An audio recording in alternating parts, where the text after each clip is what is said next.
Hello and welcome to Second Chance Youth Ranch TV. I'm Kathy Dorsch and I have a very good friend to introduce you to today. I'm obviously not Perry Black and you would normally be seeing him in this time and place, but he's taking a break tonight and we're having a girls' night out. And I'm talking with my good friend, Rhea, Lana, Riner. Welcome to the show. Hi, Kathy. It's a pleasure to be here. We have never introduced you to our audience and I'm so excited. I've had the privilege of watching you from afar and so we're going to get to introduce you tonight. So let's start by just kind of telling everybody who you are. You are a young woman that is famous for the Rhea Lana consignment events. You got it. You got it. Yes. Okay. Yes, I started having children's consignment sales in my living room 25 years ago. So it was a long time ago. 25 years of consigning. Yes. People didn't even know what the word was back then. You're right. That, you know, I remember first shopping your events with my daughter when my grandson was, I guess, an infant or maybe 2 years old at the earliest.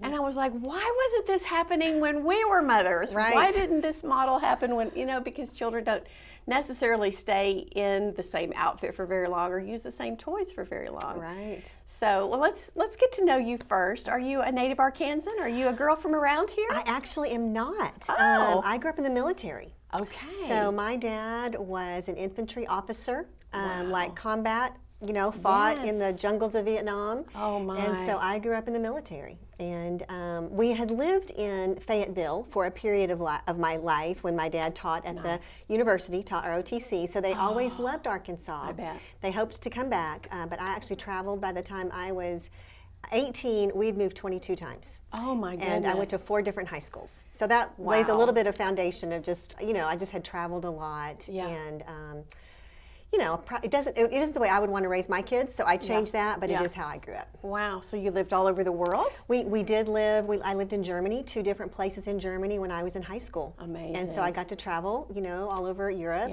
for cheap. And so that was, you know, but I think it also was kind of hard to be that age and moving a lot, and every year is different and your friends are different.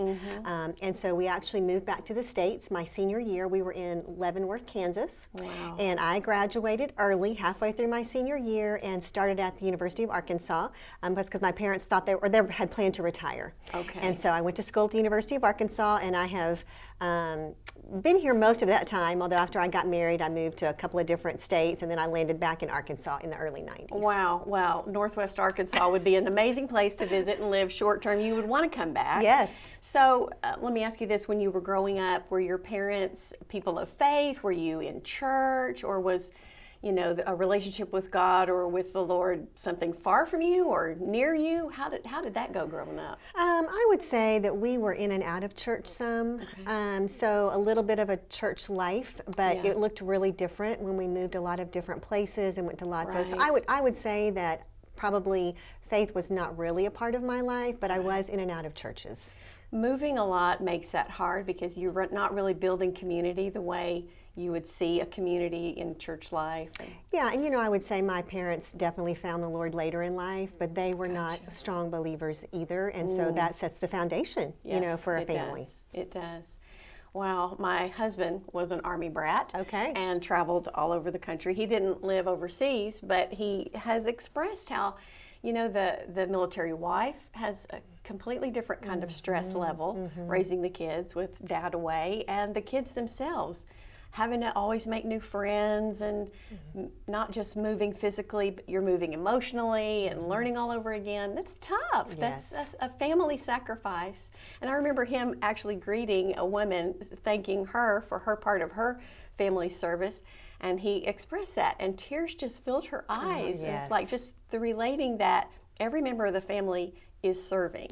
It's definitely true. I respect my mother a lot for the years that my dad went overseas and she was here, you know, by herself. And honestly, back in those days, I mean, my family was, my parents were best friends with these 2 other couples, and the other husbands didn't come back from Vietnam. And so just the thing that people walk through in the military is just a very different experience. It is. So it's interesting that you are going to always have a military love in your heart, definitely. aren't you? Goodness. Yes. So how then, at University of Arkansas, is that where you met your husband? It is, yes. He's actually actually from Arkansas.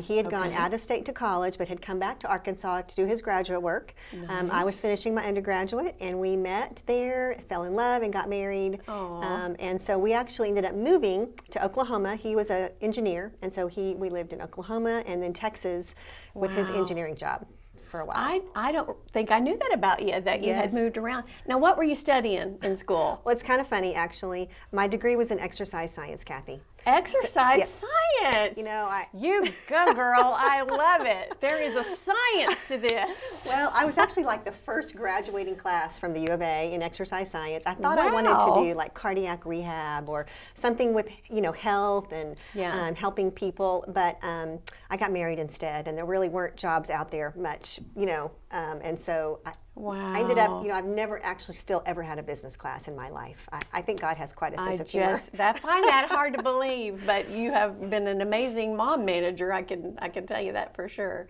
So you guys moved around, and then you came back to Arkansas and decided to start your family here, or were you having kids along the way? I was having kids, yep. After Dave and I were married for a couple of years, we were living in Oklahoma. I had my first daughter was born there in Oklahoma. And then with his job, we were transferred to the Panhandle of Texas in a little bitty oil town. I had my second two children there. I hope it's okay to say this, but the second child actually was born in our car. We didn't make it to the hospital. Can you believe that? Oh, God. So, well, I guess it was a long way, not like in the Panhandle. There's not a hospital. It was like an hour north of Amarillo. So it was quite a drive. You were in the desert. But it was during that season where Dave decided he really wanted to work for a nonprofit organization and leave the corporate world. And we decided that together as a family. It was a ministry that we had been part of when we were in college, and so we knew the founder and just knew and we'd been supporters of them. And so we actually, with 3 small children, left the corporate world. And I think especially because I had moved a lot in the military, and really there's a lot of insecurity that can come from that, that I really valued that corporate job, just the security that comes with benefits and insurance and a salary, and Dave was a top performer, and so it really did require a huge step of faith, but we did feel like it's what God called us to. And so we moved our little family. All 3 kids were under the age of 5, and we moved to Conway, Arkansas, and we've been here ever since. That is amazing, and what a blessing for Conway, Arkansas to get this family to come in and revolutionize the community. Well, I have so much I want to ask you about how the events got started. I'm sure it's a long evolution. It's had 25 years in the making. I've been at a number of events for many years. My daughter is part of this story. She's amazing. That too. So thank you. I think so too. So you don't want to go away. More from Lana Riner, and we're saying your name right. You know, it's often said Lana, but it is Lana, and you're going to hear more about her. Be right back. A mission field around you is filled with young hearts needing a forever family. And at Second Chance Youth Ranch, our team is committed to providing healthy, stable, loving homes and families to hurting children in the Arkansas foster care system and those up for adoption. Please contact us if you feel the tug at your heart to help foster or adopt, and find out the steps you could take to help fulfill a child's lifelong dream. Maybe you can't foster or adopt, but you could help. The need for thousands of children in the system is staggering. But with the help of faithful partners and business alliances, we are meeting those needs right now. Would you help us make a difference? Every gift, regardless of size, impacts a child's life directly and helps provide for a home in the gap right now. Visit the Second Chance Youth Ranch website at 2CYR.org to read more, watch the stories, and to make a contribution for a hurting child's care. Monthly partners are needed, so please contact us right away. And as you partner with this ministry, you are partnering with the Heavenly Father that has promised to be Father to the fatherless. God bless you for helping Second Chance Youth Ranch. Welcome back, and we are talking to Lana Riner from Conway, Arkansas, by way of the world. And if you have ever seen in any of the areas that you live in, the great big hot pink banners that declare the Lana consignment events for children, or if you've ever visited one at the Conway Expo Center, then this is the brain and the beauty behind all of what's happening and now all over the nation. So Thanks again for being with us today. It's a pleasure, Kathy. So fun. So tell us again, like, how this got started. I know it began in your garage 25 years ago, and of course we can see where it is today. Tell us how you got going. Okay. Well, I was a young mom. I was in my early 30s. I had 3 children. They were young, and as I said, Dave had just made this career move from the corporate world to nonprofit work. Big move. It was a big move, and we were honestly really struggling financially, trying to figure out how to make it from one paycheck to the next paycheck. I had this college degree, but exercise science isn't super marketable. And so I was trying to figure out, and I really wanted to be home with my kids, you know, and really even daycare wouldn't have made sense for us financially because of my earning potential at the time. And so I had always loved secondhand, like for myself and my kids. I just loved the thrill of finding a good deal. And I also just found that when if you could afford the high quality things, they tended to last longer. And so I always was looking for good quality brands that then I could resell. There was just, so I always loved shopping consignment stores and garage sales. So when my youngest child was heading to preschool, I knew I would have 3 mornings a week that I could just devote to this. I had this idea that was just really in my heart and mind, and it really started out as a ministry. I just, as a mom struggling, I knew the struggles of moms. Yes. You know, there's just a lot for moms to juggle. And so I decided I would have this little sale in my living room. I always had a vision for it to be high quality. So we started in my living room. I had 3 racks of clothes, and my husband helped me move all the furniture out of the living room. And I remember I needed people to sell their items, to be consigners. And so I had sent a little postcard, and I was so excited that 11 of my friends let me sell their clothes. Oh, wow. So they brought their things to my house. I washed and ironed everything. And we've always used our same little string tags. And so I made everything perfect. I hung the little, and it was only clothes back in those days. And it was called the Children's Clothing Exchange. That was the original name. And so I had this little sale in my living room, 3 racks of clothes, and the first one was a huge failure. Hardly anybody came. Oh my goodness. And my natural personality is actually really introverted. I didn't know anything about marketing. I kind of thought if I made it perfect, people would come. Well, the problem was people didn't know about it. So that is an important piece. I had to learn how to be, how to market and invite people. And so I called each consignor and I asked him, can I try it one more time? And so we had it again, and we ended up also then putting things out in the garage to kind of have a garage sale. And so that's how it started. Was very humble. And then the model was always just to do it twice a year, once in the fall and then once in the spring. And so the first sale, I remember I was so excited that I actually made $200, and like, oh wow, I think I remember. And that's a lot of work for $200. But it was so exciting to me as someone who had no money really of my own. All of our money went to pay bills, just get through. It was. I remember buying this fancy purse. I'd never bought a fancy purse, I think. And so, anyway, I just started doing that every 6 months, and it took over every room in the house.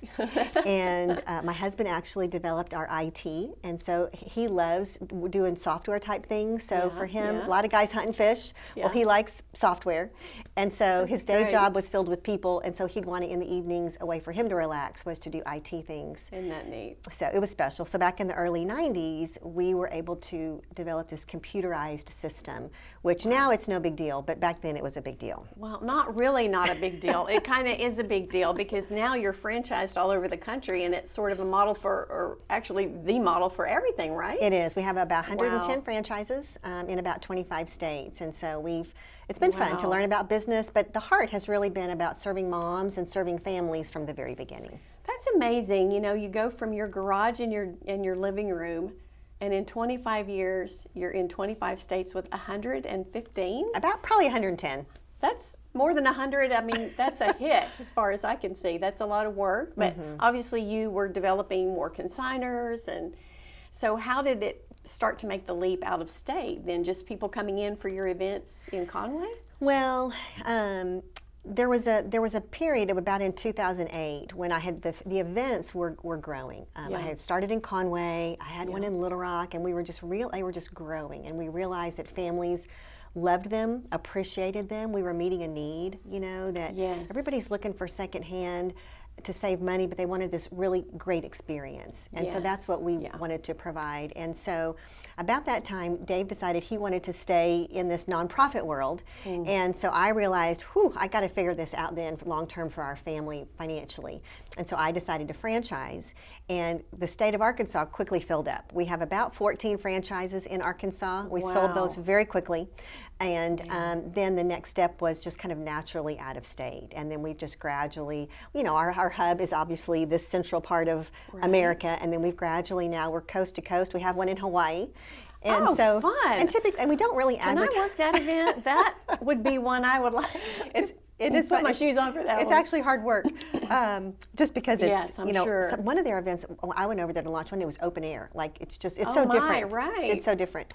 But typically, we don't really advertise the franchises too much. I mean, people typically find us by attending an event and then going, oh, I'd like to serve my community this way. Wow. So now you have employees, you have offices. How many employees do you have? Well, we have probably about 11 full-time employees. Our corporate office is in Conway. Wow, you guys do a lot for a dozen of you to be doing it all. Well, yes, a lot. I mean, I have an amazing, incredible team that is behind our mission, and I'm thankful because it's definitely a labor of love. Wow, and so in addition now to the events themselves, you also have an annual conference for your owners? Yep, once a year we get together, we invite all of our owners to go to a beautiful location. We try to make it in different places around the country, and it's just a time. These are, my primary mission now is, I would say, one of my primary missions is to serve these women who have bought a business.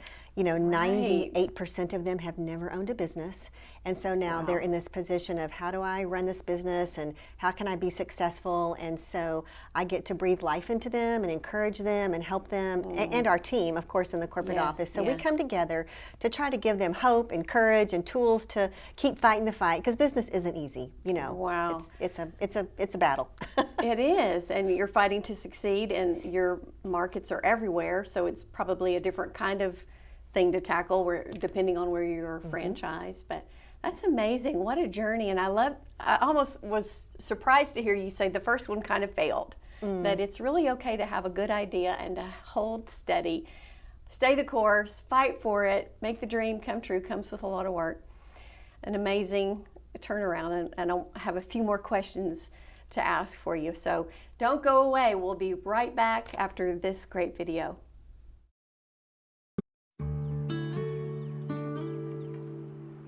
Hi, my name is Tanya. I'm 16. I love animals. I'm one of the sweetest people in my placement. I'm very kind. My favorite animal is dogs, because ever since I was little, I loved to play with puppies. My favorite dog is a German Shepherd. I want to be a foster mom because ever since I've been in the facility, it's been making me sad. If I had $1 million, I would probably go out with my family to Disney World and take them and go to like rides and do things that would like in Disney World. I hope I can get adopted one day with a family that will love me and take me in, and have a family that will always be by your side and stays by you forever and will love you no matter what. I would want a mom that would love me and be there for me when something's wrong. And I would want a dad that's so cool that me and him could go and fix cars or something. My one wish is I wish to have a puppy that's a German Shepherd, a little baby puppy about this big that's a German Shepherd that I would raise and take really good care of.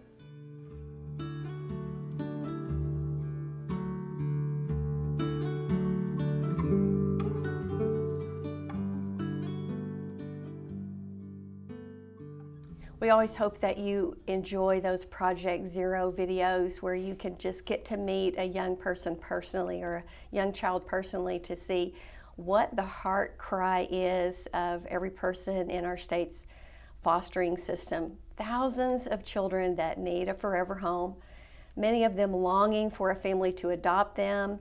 Many of them have no hope of a family reconciliation. And there's so many things that we can do individually, small contributions to a solvable crisis in our state. I'm talking today to my good friend Rhea Riner, whose amazing consigning events are all over the country, all over Arkansas. And if you've been anywhere in the quads of our state, I bet you've seen the billboards for the Rhea consigning events. And you guys also have a mission not only for moms and helping moms, but now even for foster families. Tell us about that. Yes, well, we have a heart to give back in our communities. And my heart for foster families really began with my brother and my sister-in-law, because I watched them be a foster family. And I really saw firsthand the challenges. I mean, of course, not exactly firsthand, but by watching their family. Absolutely. And my heart just began to grow and think through what is a way that our events we could help in just a small way. And so when our events are over, we have some items that are designated for foster families. That's so great. It's so special, Kathy. I mean, I'm pretty sure I cried the first couple of years as I would watch those families and those kids come in, and so many of the kids had never had a pair of Nikes or, just things of their own. And it's truly, really special. It is. I've had the privilege, full disclosure, my daughter works for Rhea. She's a marketing director, and she began as a shopper. And we have loved these events and loved the deals that we find. But one thing that has touched my heart in working some of the events is working the foster family sale, where they can come in and actually get whatever they need. If they have the paperwork for their children, they can just leave with whatever they can carry out. And the stories are amazing. I have witnessed too where foster moms with their bio children and their foster kids are just elated, like it's Christmas. And they're so thrilled for these jeans or this toy that's brand new, or and it's just so heartwarming to see that you've built a community that does give back to a community that really needs a lot of giving back. So there's a lot of joy in being a part of that. And I've also seen that grow when we first started shopping the events, and now the size of how much the foster families can pick from. I mean, the last event that I attended in Conway was amazing, that what was available to the foster families. And now you've opened it to military families. We have. This was really special. It was our first time, and we offer it to the military families that are the rank of E5 and below. And in Conway, we're pretty far from the military bases, so I wasn't really sure if the families would drive over or if there was a need, but we were truly overwhelmed with the response. And the families were truly so grateful. They're struggling. And I think just also growing up in the military, it just blessed my heart as well that we were able to meet a need there. And that's a great connection. I just think as women, no matter what we do, we want to feel like we're giving back and we're helping and we're contributing, making someone else's life easier or better. Don't you think? And that's really the mission of your company. You're really a serve-oriented kind of we sure are. A caregiver. We are. Caregiving kind of a community caregiver. I love that. But the volume that you have done that through these events, I just want to say thank you also, because it's been very heartwarming to see. I remember one time I was coming, and it was getting close to the foster family sale, and a woman got in line with me. She was a foster parent, and she had a child with her, and she said, I just got this little one last night. Like, she got the child in the middle of the night, which is frequently what happens. They don't have anywhere else to go. They've got to be placed immediately, or they're going to be on a couch somewhere in DHS or somewhere until there's a home. So she said, I just got this little one, and all she has are the clothes that she's wearing, and I've just got to come in here and get a few things. So I was able to tell her about, well, keep your paperwork and come back on, such and such a day and time, and you're going to be able to get what you need. But this was a foster family that was coming for an immediate need during a sale. So good timing on that. That's well, and we just kept hearing stories after story of how the kids just come with nothing. Right. And so, you you just think about the children, you think about the families, but you think about those precious children, I think, even more. Like they deserve better than that. Yeah. So if we can help them with a fun little toy or their own coat that they can feel proud of, or their own backpack to take to school, or whatever it is, you just warms your heart. Yeah. I know one thing, there was a sale that you had lots of bicycle helmets. Okay. New in the box. I mean, like a whole shelf stacked 3 deep of these bicycle helmets. And I remember texting a picture to Rachel Hubbard, the Daily Operations Director for Second Chance Youth Ranch, and she said, "Oh yeah, we go through a lot of bicycle helmets." So, I bought bicycle helmets and gave it to the ranch. There's just 1,000 things like that many of us could do, partnering with a great company like yours that has a network of consigners and families that are participating and giving back to the communities. That's kind of the focus of this program, is what can we do in our communities. Pastor Perry Black has often said, if there are 4,000 or 5,000 children in the foster care system in Arkansas, how solvable is that? Well, there's more than 7,000 churches in the state. If every church just took one child and focused on one child, then boom, crisis over. Everyone's got a home and everyone has a community around them. And so maybe that's something you as a viewer can figure out too, like, do you have any foster families in your church? Who can you surround? Who can you buy for? Who can you give some gift cards to? How can you help? Maybe it's the call, maybe it's Second Chance Youth Ranch, maybe it's getting involved in the Rhea Lana events. Lots of ways to pour back in to take some of the sting out for children who find themselves in some pretty devastating situations.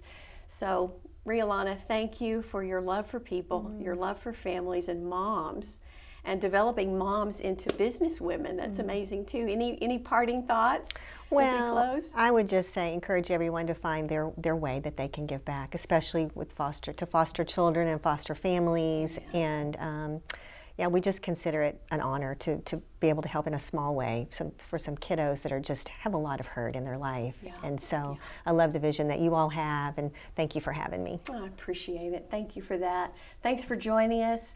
Stick around for another edition of Second Chance Youth Ranch TV.